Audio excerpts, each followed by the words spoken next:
Coronel Menezes, vamos para o outro lado agora, para o lado dos aliados do presidente Bolsonaro, que não conseguiu a reeleição. Como que sai Menezes dessa eleição de 2022, Rose?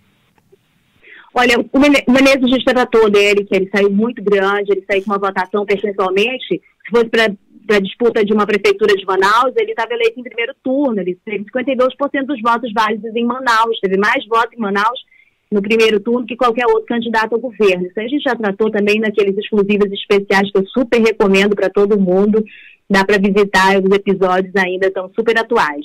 Bom, eu penso que precisa destacar esse movimento que está acontecendo lá em frente ao CMA, embora todas as críticas, aliás, eu acho que vocês devem ter recebido, eu passei o final de semana também recebendo um monte de reclamação de moradores, relatando assim, se sentindo torturados, a moça dizendo assim, começou a tortura, o hino nacional o dia todo, uma lavagem cerebral, o barulho, o cheiro e a indignação em relação à omissão do CMA e do Ministério Público Federal, que eu apoio de completo. Acho que são instituições, especialmente aqui no Amazonas, que estão assim, depreciando muito a imagem deles. O Ministério Público Federal, eu lamento bastante, assim, quando eu vejo a atuação do Ministério Público Federal do Pará e comparo com a do Amazonas. Teve até um amigo meu um dia desses que disse assim, olha, foi uma má ideia ter acabado com o Grão Pará, que juntava tudo, né, assim, uma brincadeira, claro. Mas, vamos lá, esse movimento todo, ele de certa maneira, Rafael, simboliza e expressa uma vontade do eleitor. Embora todas as críticas que nós tenhamos a ele, a gente precisa também olhar pelo ângulo da questão política. Ele expressa uma vontade do eleitor. Não são todos radicais em Manaus, os bolsonaristas, penso que não. Converso com um monte de gente bolsonarista. Tenho pessoas amigas e tenho pessoas também da minha família que são bolsonaristas. E tem fontes, uma série de fontes que eu gosto muito também, que são bolsonaristas. Bom, não são todos radicais. Essas pessoas que estão lá também têm algum tipo de financiamento que, infelizmente, o Ministério Público Federal não está fazendo seu papel nesse momento. Porém, você precisa ver que isso também é uma expressão da vontade política, dessa expressão política bolsonarista aqui no estado do Amazonas, que não vai acabar porque o Bolsonaro perdeu. Então ela deve ter realmente uma onda muito maior e a gente precisa continuar acompanhando isso. Claro que vai ter um outro presidente, ele vai ter uma série de outras possibilidades de articulações, mas é difícil perceber que isso possa alterar. Por quê?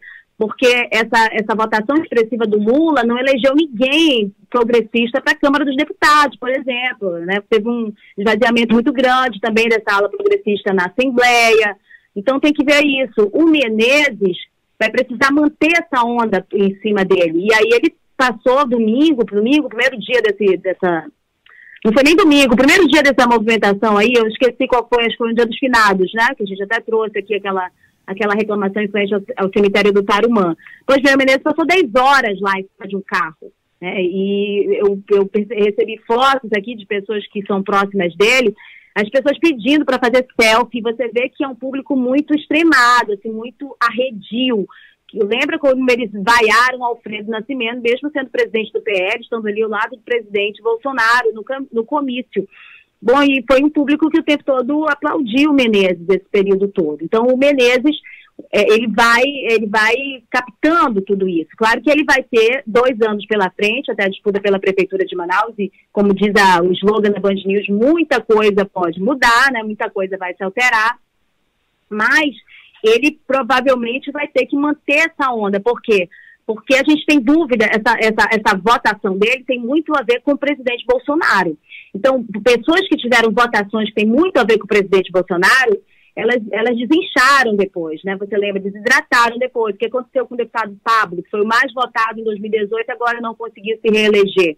Então, precisa ter uma convergência, compreender, o eleitorado precisa saber que ele existe, precisa vê-lo de outra maneira, e ele precisa também contar que nos próximos 2 anos não ocorrerá com a imagem dele algum desgaste que possa prejudicar a imagem dele em relação a esse eleitorado, que é exigente, né? Então, assim, exigente dentro dos critérios deles, que não são os meus.